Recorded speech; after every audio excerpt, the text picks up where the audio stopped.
다 같이 찾으셨으면 다 같이 봉독하겠습니다. 이에 여호와께서 그 아침부터 정하신 때까지 전염병을 이스라엘에게 내리시니 단에서부터 브엘세바까지 백성의 죽은 자가 7만 명이라.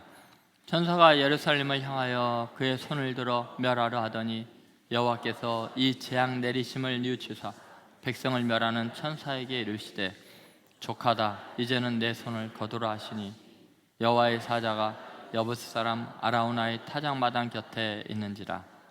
다윗이 백성을 치는 천사를 보고 곧 여호와께 아뢰어 이르되 나는 범죄하였고 악을 행하였거니와 청하건대 주의 손으로 나와 내 아버지의 집을 치소서 하니라. 이날에 갓이 다윗에게 이르러 그에게 아뢰되 올라가서 여부스 사람 아라우나의 타작마당에서 여호와를 위하여 제단을 쌓으소서 하매 다윗이 여호와께서 명령하신 바 갓의 말대로 올라가니라.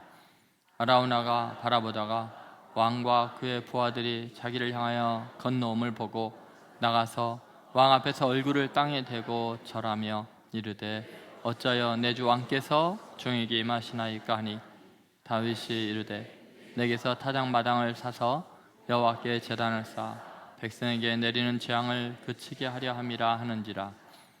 아리우나가 다윗에게 아뢰되 원하건대 내 주 왕은 좋게 여기시는 대로 취하여 드리소서. 번제에 대하여는 소가 있고 뗄나무에 대하여는 마당질하는 도구와 소의 멍에가 있나이다. 왕이여, 아라우나가 이것을 다 왕께 드리나이다 하고 또 왕께 아뢰되 왕의 하나님 여호와께서 왕을 기쁘게 받으시기를 원하나이다. 왕이 아라우나에게 이르되 그렇지 아니하다. 내가 값을 주고 내게서 살이라.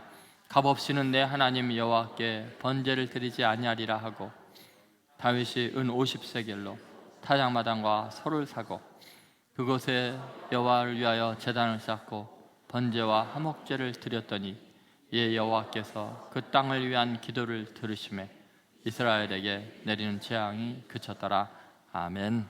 오늘 그 말씀의 제목은 예배, 하나님의 뉘우치심이라는 제목입니다. 우리가 생각하고 있는 그 예배에 대한 개념을 이제 몇 가지를 우리가 말씀을 통해서 나누려고 합니다. 다윗 시대에 너무나 큰 재앙이 임했습니다. 백성이 7만 명이나 죽는 대재앙이었고 그 원인은 백성들의 그 타락에 있었죠. 하나님은 번영과 또 안전과 평화를 주셨지만 그 안락함 속에서, 풍요로움 속에서 극도로 타락을 해서 성적으로 타락하고 권력 욕망에 다들 노예가 돼 있었죠. 그것을 우리가 알 수 있었던 것이 압살롬의 반란에서 그 보여주는 행태였죠.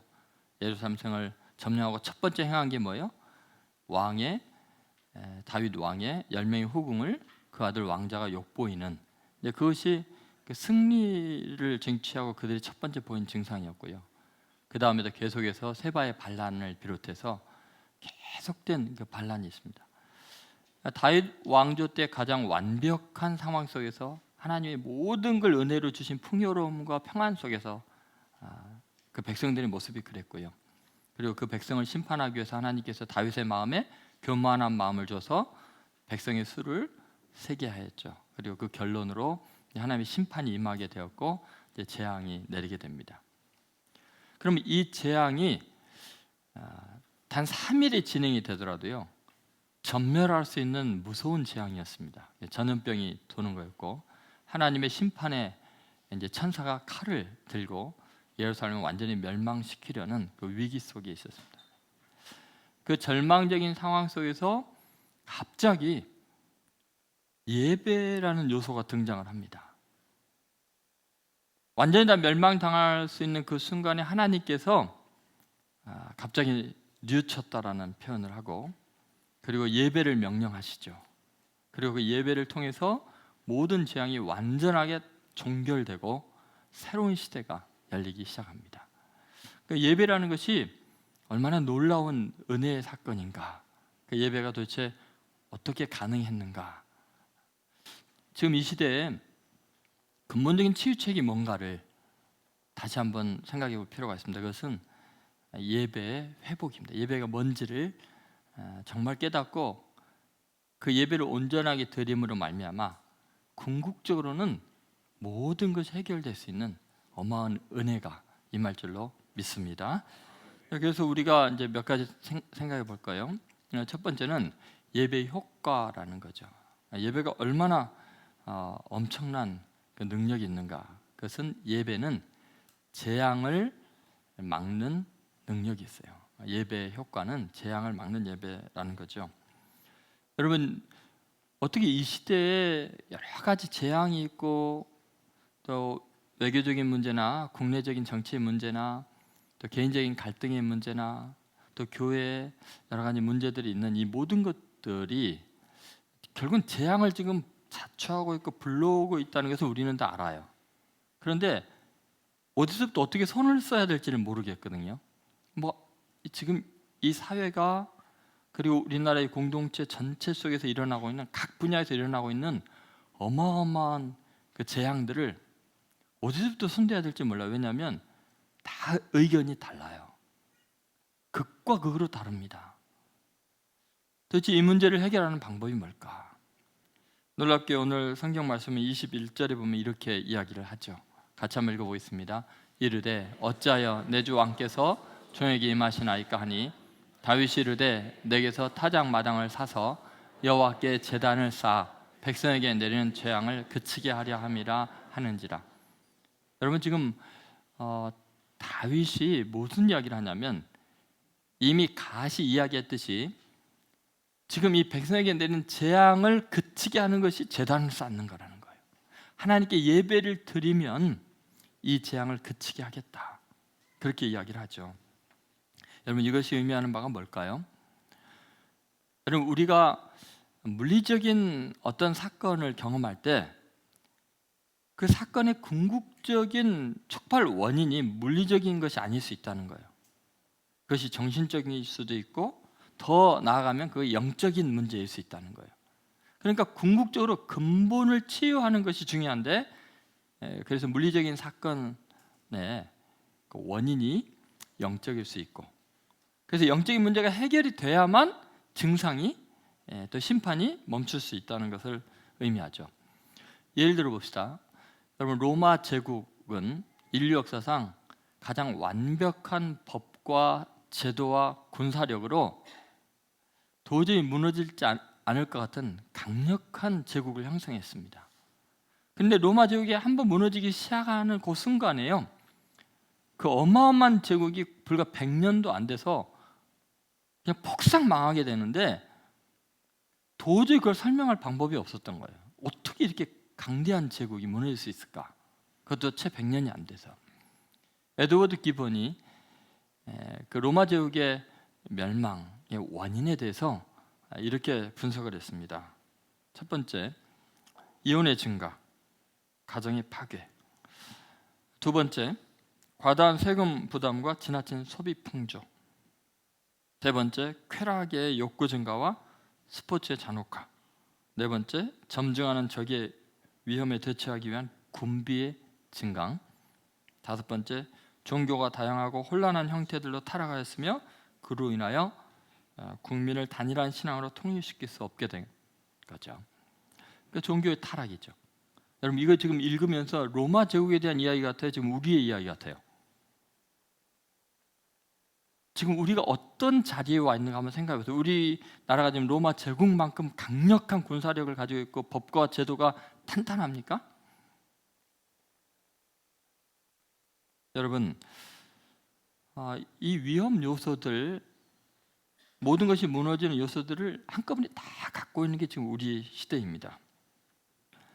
법과 질서를 해결할 수 없어요. 군사력으로 이 재앙을 막을 방법도 없습니다. 도대체 근본적으로 종합적으로 치유할 수 있는 방법이 뭘까요? 여러분, 우리는 분명히 이래서는 안 되는 데는 다 알아요. 그래서 피차 어마어마하게 정죄하죠. 여야로, 그리고 사회주의니 또 민주주의니 공산주의니 하면서 이념 대립으로, 또 빈부의 격차로, 또 보수와 또 자유주의로 엄청난 갈등 속에 있습니다. 근데 여러분, 제도를 바꾸고 사람을 바꾸고 다 뒤집어 엎으면 새로운 세상이 될 것 같습니까? 여러분, 결코 그것은 해결이 안 됩니다. 왜냐하면 더 근본적인 원인이 있기 때문에 그래요. 여러분, 본질적인 어떤 것이 해결이 안 되면, 근본적으로 국민의 정서, 가치 체계가 바뀌지 않으면 누가 정권을 잡아도 어떤 제도가 만들어져도요, 그걸 악용합니다. 여러분, 인간들은요, 아무리 완벽한 시스템 속에서도요, 나쁜 짓 하려고 마음먹으면요, 그 시스템 다 무력화시킵니다. 그래서 근본적으로 원인을 치료해야 됩니다. 이것이 얼마나 현실적이고 우리 몸에 부닥치는 일인가를 제가 한번 설명할 테니까 들어보세요. 현재 미국에 약 4천만 명의 만성 두통 환자가 있답니다. 4천만 명의 만성 두통 환자들이죠. 전 세계에서 가장 잘 사는 나라라고 하는데도 이 두통이 시달리는 이유가 뭐냐면 도저히 자기 힘으로는 어쩔 수 없는, 자신의 감정을 컨트롤할 수 없는 그런 어떤 정서적인 문제들을 안고 있는 거죠. 미국 의사인 그레이스와 그레햄이 128명의 외래 환자를 대상으로 연구를 했습니다. 그리고 이렇게 아주 특이한 결과를 냈는데요, 두드러기 때문에 찾아온 환자 31명은 자신이 멸시천대를 받고 있다고 느낄 때 두드러기가 생긴 것을 알게 돼요. 이런 식으로 이제 쭉 조사를 했더니요, 습진 환자는 다 그런 건 아니에요. 그러니까 아주 많은 습진 환자가 이렇다는 거죠. 간섭이나 방해를 받고 있다고 느낄 때 습진이 생겨요. 비염 환자, 제가 지금 여기만 앉으면은 멀쩡하다가 막 콧물이 나고 계속 그러거든요. 근데 자신의 힘으로 어떻게 할 수 없는 상황에 처할 때 비염이 걸린대. 이거 하나님의 은혜가 아니면 제가 이게 이 성도들 어떻게 섬기나, 설교를 어떻게 하나, 늘 그래서 그런가 봐요. 설교만 하려면 콧물이 나고 계속 그래. 제가 은혜 받아서 우는 게 아니에요. 천식 환자는요, 절망감을 가질 때 천식이 생기고요, 또 십이지장 궤양 환자들은 증오심과 복수심이 있을 때 십이지장 궤양이 걸린다는 거예요. 대부분의 질병의 원인이 물리적인데 세균의 바이러스에 있기보다는 놀랍도록 그렇게 취약해지는 이유 중에 하나가 이 정신적인데, 인간관계 속에 영적인 데 있다는 거죠. 이분들만 이렇게 발표한 게 아니에요. 위스콘신주의 멀로 병원장 신들러 박사가 또 연구를 했더니 류마티스의 30%는 신경의 긴장으로 인해서 생긴다는 거예요. 근육의 고장이 생기고, 피부병의 33%, 그리고 담낭병의 50%는 내적 생활이 혼란할 때 생긴다는 거죠. 그리고 현대인의 모든 질병의 절반은 신체 조직의 고장에서 생긴 게 아니라 마음의 병에서 생긴다, 그렇게 이야기를 합니다. 이것은 과학자들의 데이터 통계예요. 실제로 조사한 결과들이죠. 여러분, 우리가 어떤 사태를 접할 때요, 절대 그 증상이 모든 것이라고 생각해서 증상 제거하는 것이 근본적인 문제 치료라고 생각하면 큰 오산입니다. 더 근본적인 것을 치유하지 않으면 아무리 증상을 바꿔도 또 다른 증상이 나오게 되어 있어요. 문제 원인을 파헤치는 게 중요하죠. 물리적인 현상 속에서 어떤 영적인 원인, 그것을 해결해야만 된다는 거죠. 그래서 다윗에게 갓 선지자가 가서 하는 말이 그거예요. 아라우나의 타작 마당, 그걸 사라. 그리고 거기에서 여호와를 위해서 제단을 쌓아라. 그리하면 이 재앙이 그치리라. 그리고 그 말을 믿고 다윗이 그렇게 행동을 한 거죠. 여러분, 다윗은 그것을 믿었어요. 이 어마어마한 전염병을 치료하는 근본적인 방법은 하나님께 예배 제대로 드리는 거다. 여러분 믿습니까? 여러분, 우리 민족이 지금 이렇게 많은 갈등과 고통을 있는데요, 아무리 내가 한쪽 편에 서서 한쪽을 제거한다고 해결되는 게 아니에요. 제도 바꾼다고요? 법을 바꾼다고요? 잠깐 일시적으로 괜찮은 것 같지만 또 그걸 악용하는 어마어마한 방법들이 있어요. 근데 근본적으로는 명백합니다. 우리가 하나님 앞에 온 백성이 온전한 예배를 회복하면 다 치유되게 돼 있어요. 여러분, 질병과 자연재해, 인사사고, 불행의 많은 부분들의 영적인 원인이 있다는 거, 에이즈, 그리고 지금 아프리카 돼지열병, 바이러스나 세균의 창궐, 태풍의 자연재해, 이 모든 것들, 전쟁, 각종 사고들, 아주 근본적인 원인은 역사를 주관하시고 무예수를 창조하시는 전지전능하신 하나님과의 관계가 회복이 되어야만 근본적으로 에덴 동산의 아름다움을, 그 평화와 기쁨을 회복할 수 있을 줄로 믿습니다. 그래서 여러분, 재앙을 막는 예배, 이 예배가 얼마나 위대한가. 우리가 지금 드리는 예배가 여러분의 인생의 재앙을 근본적으로 치유하는 하나님의 은혜의 기회인 것을 믿으시기 바랍니다. 두 번째 우리가 생각할 건 그래서 이거죠. 예배의 기회라는 거죠. 그러면 우리가 어떻게 이 예배를 드릴 수 있는 기회를 얻게 되는가, 어떻게 예배가 가능한가, 그것을 보려고 합니다. 그래서 놀랍게도 하나님의 뉘우치심입니다. 여러분, 예배는요, 하나님이 자존심 다 내려놓고 하나님이 내가 잘못했다 하고 하나님이 뉘우치는 그 순간이 예배의 기회인 거예요. 예배가 주어지는 시간이라는 거죠. 여러분, 사실 오늘 그 본문에 나오는 그 이스라엘 백성들이 7만 명이 죽는 재앙은요, 백성들이 타락했기 때문이고 그 지도자가 교만했기 때문이에요. 그냥 같이 다 잘못한 거예요. 누구 잘못, 한 사람이 잘못이 아니고. 그래서 하나님의 심판이 임한 거였죠. 그런데 그 심판이 진행이 되고 이제 완전히 다 전멸시켜야 되는, 죄의 값을 치러야 되는 순간에 갑자기 재앙이 멈춰요.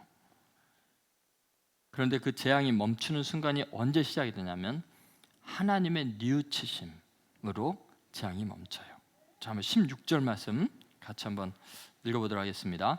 천사가 예루살렘을 향하여 그의 손을 들어 멸하려 하더니 여호와께서 이 재앙 내리심을 뉘우치사 백성을 멸하는 천사에게 이르시되 족하다, 이제는 내 손을 거두라 하시니 여호와의 사자가 여부스 사람 아라우나의 타작 마당 곁에 있는지라. 여러분, 지금 멈추라고 하신 것이 하나님이죠. 여호와께서 이 재앙 내리심을 뭐요?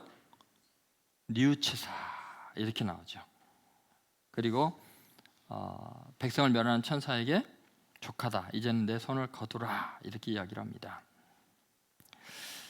여러분, 하나님의 입장에서 굉장히 치욕적인 표현입니다. 여러분이 설교 제목 보고 충격을 좀 받으셨을 것 같아요. 이 조동진 목사 이제 이상한 신학에 빠졌나 보다, 이런 생각 하실지 모르겠어요. 하나님의 뉘우치심이 예배라니. 여러분, 하나님은 실수가 없는 분이에요. 전지전능하신 분이에요. 그분은 과거, 현재, 미래가 늘 현재처럼 명료하신 분이에요. 그분은 결코 실패하지 않는 분이세요. 그런데 여러분, 하나님이 지금 뉘우치셨다, 이런 표현은 하나님 입장에서 보면요, 정말 자존심 상하는 표현일 수밖에 없습니다. 그런데도 성경에 이런 표현들이 여러 곳에 나와요. 하나님의 뜻을 돌이켰다. 그럼 계획 세웠던 게, 진행하는 게 지금 잘못됐다는 것을 스스로 인정하는 게 되잖아요. 여러분, 창세기 6장 6절에 보면 똑같은 이제 단어가 사실은 나와 있습니다. 한번 읽어볼까요? 땅 위에 사람 쥐셨음을 후회하시며 마음 아파하셨다. 여러분, 이런 표현들이 종종 나옵니다. 하나님께서 뉘우쳤다, 후회하셨다. 여러분, 이게 말이 됩니까? 우리가 믿는 하나님이 자꾸 후회하시면 우리가 아주 곤란해지지 않을까요? 근데 여러분, 놀라운 사실이 있습니다. 하나님이 언제 후회하실까요? 언제 뉘우치실까요? 하나님이 뉘우치고 후회하는 순간은 항상 인간이 죄를 지을 때입니다. 인간이 잘못해서 벌받을 때입니다. 하나님이 심판해야 하거나 심판을 진행 중일 때 하나님이 뉘우치시고 회개하신다, 이런 표현을 써요. 심지어 그렇게 표현을 해요. 여러분, 이게 무슨 말이냐면요, 하나님이 뉘우치는 것이 우리가 하나님에 대해서 불평을 하거나 하나님 완전하지 못하거나 하나님 후회하실 일을 왜 하셨어요? 이렇게 말할 일이 아니라는 거예요. 그게 뭐냐면 우리가 범죄하고 타락하고 잘못했을 때, 우리가 다 죽어야 될 때 하나님의 원칙대로, 하나님의 계획대로 다 진멸을 해야 되는데 그 진멸을 하나님이 돌이킨다는 거예요. 그걸 뉘우친다는 거예요. 여러분, 이것이 뭐를 의미하는가 한번 생각해 보십시오. 제가 어렸을 때 신촌에서 초등학교 2학년 때부터 살았거든요. 그러니까 지금 신촌은 모든 길이 다 이게 도로 아스팔트가 깔려 있지만 그때는 흙바닥, 골목골목이 다 흙바닥이었고요. 저는 이제 놀이터가 없는 그런 때 축구공 갖고 친구들이랑 이제 축구하고 놀면은 꼭 일주일에 한두 번은 길 옆에 있는 집들이 유리창을 박살을 내는 거예요, 축구공으로. 그러면 그냥 막 아주머니 아이씨 막 뛰쳐나와갖고 이놈의 새끼 이리 오라고 막 쫓아와갖고 잡아가지고 저를 들고서 이제 니네 집 어디냐 가자. 이제 창 트리고 뭐 다 깨지니까 이거 물어내라는데 축구하던 애가 돈이 어디 있어요. 그러니까 꼭 이제 붙들고 질질 끌고서 이제 집으로 가죠. 집 어디냐 그래가지고. 그러면 이제 부모님 나오시면은 자식 새끼 좀 똑바로 교육시키라고 막 그러면은 부모님이 뭐 과일 장사하시고 막 어렵게 사시는데 나와서 죄송합니다. 잘못했습니다. 미안합니다. 내가 교육을 잘못 시켜서 그런데 다시는 일이 없도록 하겠습니다. 저는 막 씩씩거리면서 뭐 놀다 그럴 수도 있지 뭐 이런 식으로 하는데 잘못했다고 비는 거는 제가 아니고 어머님, 아버님. 그러면 이제 어머니, 아버지께서 죄송하다 그러라고, 다시 안 그러겠다 그러라고. 그러면 이제 죄송합니다. 이제 저도 옆에서 그러죠. 이제 제가 이 본문을 읽을 때 그 어렸을 때가 생각이 났어요. 여러분, 하나님이 뉘우쳤다, 잘못했다는 것은 하나님이 잘못한 게 아니고 하나님이 사랑하는 자녀들이 우리들이 잘못할 때 맴매를 하시면서 가슴 아프면서 내가 너 때렸으면 미안하다, 이게 내가 너 이렇게 징계해서 미안하다, 돌이키는 거예요. 여러분, 자녀들 막 잘못해갖고 혼을 낼 때 여러분이 잘못해서 미안하다 그래요? 나중에 때려놓고 상처 감싸면서 미안하다, 다 내가 못나서 그렇다 그러잖아요, 그죠? 여러분, 우리들은요 얼마나 어리석고 미련한지 성경에 하나님이 뉘우쳤다, 내가 돌이킬게, 내가 회개한다 이런 거 할 때마다 하나님이 온전하시냐? 하나님을 비난하고 있는데 그것은 대단히 어리석은 일이에요. 하나님이 뉘우칠 때 하나님이 잘못해서 뉘우친 적이 한 번이라도 있어요, 성경에? 죄는 다 인간이 짓고 그 벌을 받아야 된다. 하나님이 대신 내가 벌 받을게, 니네 대신 내가 대가 치르고 내가 맞고 차라리 내 자식 예수 죽일, 너희들은 잘못한 거 없다, 미안하다. 그게 하나님의 마음이죠. 여러분, 우리가 예배 드리는 거요, 지금 우리가 예배의 기회를 갖는 것이 하나님이 뉘우칠 때라니까요. 만약에 하나님의 뉘우치심이 없으면 우리는 다 죽습니다. 그냥 심판대로 우리가 지은 죄대로 다 징계를 받아서 끝나는 거예요. 여러분, 하나님은 당신 자신이 마치 불완전한 존재인 것처럼, 실수한 것처럼 그렇게 내가 뉘우칠게, 내가 잘못했다라고 말씀하시는 그 순간이 우리가 예배를 드릴 수 있는, 죽지 않고 살 수 있는 유일한 기회예요. 그래서 여러분, 이 뉘우쳤다, 회개하다, 돌이키다 이런 말이 히브리어는 두 가지가 나옵니다. 하나는 슈브라는 말이에요. 슈브라는 히브리어를 보면 하나님께서 자주 너희들은 회개하라, 내게로 돌아와라, 돌이키라라는 이야기를 많이 해요. 근데 놀랍게 슈브라는 말을 하실 때 내가 너희에게 슈브하리니 너희도 내게로 슈브하라 이래요. 어마어마한 이야기예요. 우리는 하나님 우리한테 너 돌이켜 회개해 이렇게만 이야기하는 것 같지만 하나님은요, 내가 니네들 다 징계해서 다 지옥 보내야 되지만 내가 그 뜻을 돌이킬게, 용서해 줄 테니까 너희들도 슈브하래, 내가 슈브할 테니까 너희도 슈브할래? 이게 성경의 어마어마한 비밀이에요. 여러분, 오늘 본문에 나오는 또 다른 하나님의 돌이킴이라는 단어가 나오는데요, 이 뉘우쳤다라는 단어는 와인나햄이라는 단어예요. 슈브랑 비슷해요. 와인나햄은 더 가슴 아픈 이야기들이 담겨져 있어요. 거기에는 그가 돌이켰다, 그가 뉘우쳤다 뭐 이런 게 있지만 막 숨을 헐떡거리다, 신음하다, 슬퍼하다, 위로하다, 회개하다, 이런 게 다 포함된 게 와인나임이에요. 지금 백성들이 다 죽어가고 그 죄악 때문에 회개하지 않는 거 보면서 너무나 교만한 그들을 보면서 통곡을 하시는 거예요. 하나님이 내가 잘못했다, 그래 내가 미안하다. 숨을 헐떡거리시면서 신음하시면서 내가 회개할게, 니네도 회개하면 안 되겠냐. 그 순간이 예배의 기회예요. 여러분, 예배가 뭔가를 생각해 보세요. 여러분이 하나님께 뭐를 지금 드려주고 있다고 생각하면 안 돼요. 내가 예배에 와서 뭔가를 좀 봉사해주고 있고 이 교회에 와서 뭔가 교회를 좀 도와줘야겠다는 생각하면 안 돼요. 지금 예배는요, 죽을 자를 죽이지 않으시고 대신 내가 죽을게 라고 하나님이 슬퍼하시면서 통곡하시면서 당신이 무능한 것처럼 부족한 것처럼 잘못한 것처럼 그분이 회개하시면서 마련한 자리가 예배인데, 이 예배에 와서 생각해보세요. 예배가 지금 똑바로 됐나?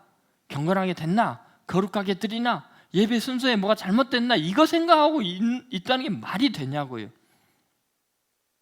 기독교 역사가 교회가 분쟁이 일어나고 싸우고 있는 원인이 뭐냐는 거예요. 피아노를 어느 쪽에다 둬야 되냐?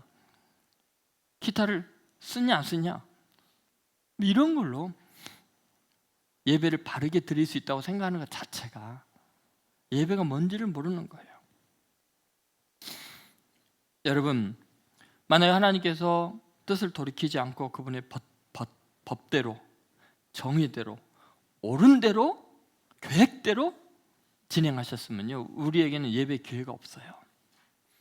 하나님이 우리에게 은혜를 베푸시니까 그분의 완전하심을 손상시켜 가면서까지 뜻을 돌이키고 뉘우치고 회개하시니까 우리는 살 기회를 얻은 거죠. 그것이 예배의 기회예요. 세 번째 우리가 생각할 것은 예배 제단입니다. 여러분, 성전, 우리가 교회가 생기는 게 도대체 어떻게 된 거냐를 잘 보여주는 것이 오늘 본문이에요. 우리가 예배를 드릴 때 예배 제단이 뭔가, 우리 예배가 도대체 어디에서 드려지는 건가? 여러분, 하나님께서는 당신의 뉘우치심, 돌이키시는 그 자리를 예배 처소로 삼고 계세요. 자, 18절을 한번 보시죠. 같이 읽겠습니다. 이날에 갓이 다윗에게 이르러 그에게 아뢰되 올라가서 여부스 사람 아라우나의 타작 마당에서 여호와를 위하여 제단을 쌓았소서 하매, 여러분, 아라우나의 타작 마당, 거기에 다윗이 제단을 쌓게 되는데요. 자, 하나님께서 그 뜻을 돌이키시는 그 자리가 어디예요? 아라우나의 타작 마당이에요. 그럼 여러분, 왜 하나님은 백성들을 완전히 진멸시켜가는 과정에서 왜 아라우나의 타작 마당에서 천사를 멈추게 했을까요? 왜 하나님은 거기에서 뜻을 돌이켰을까요? 역대하 3장 1절을 보시면 이렇게 나옵니다. 같이 읽어보겠습니다.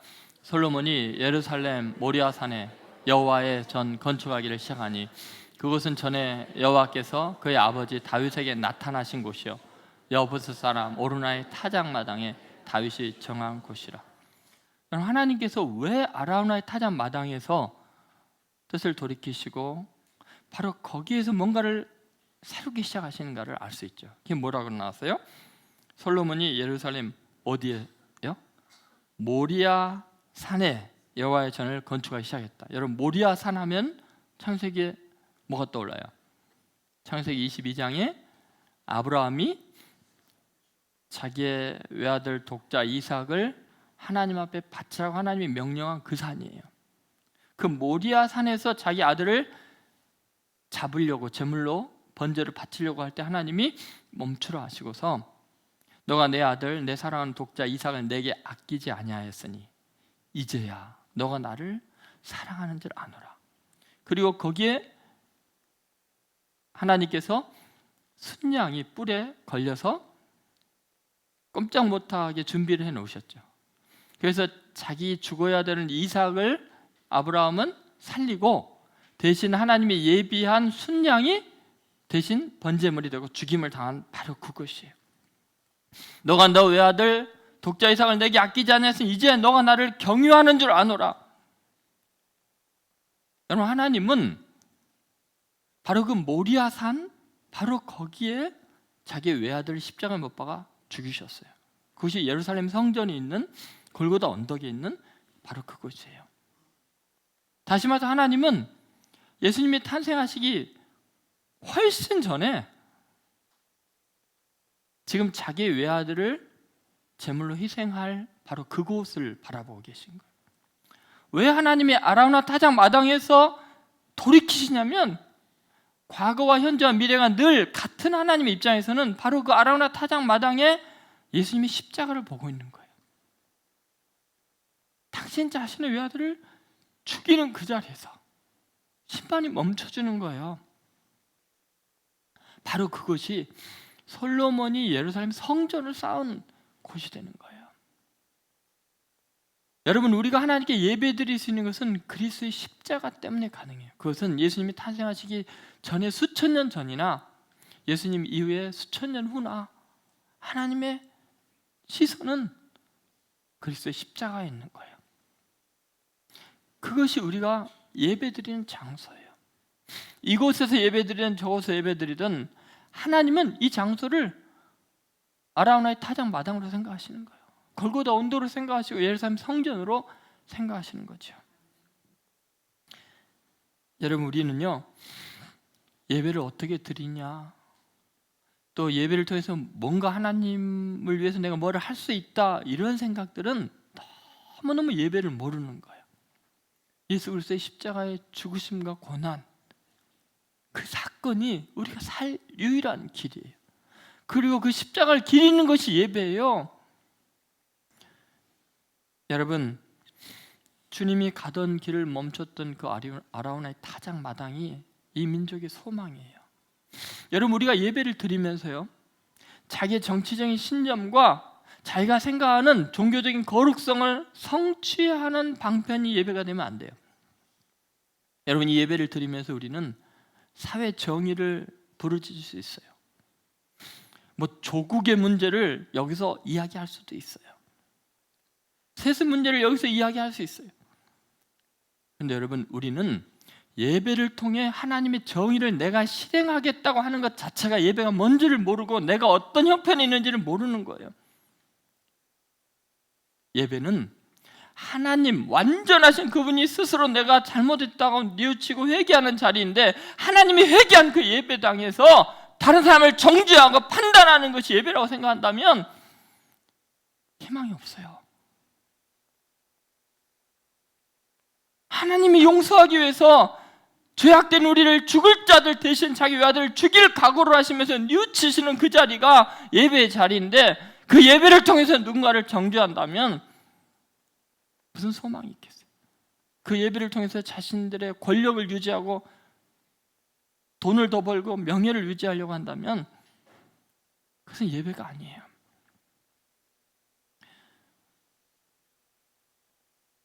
역대상 21장 16절에 이런 말씀이 있습니다. 한번 같이 읽어보겠습니다. 다윗이 눈을 들어보며 여호와의 칼을 빼어 편을 예루살렘 편을 가르치고,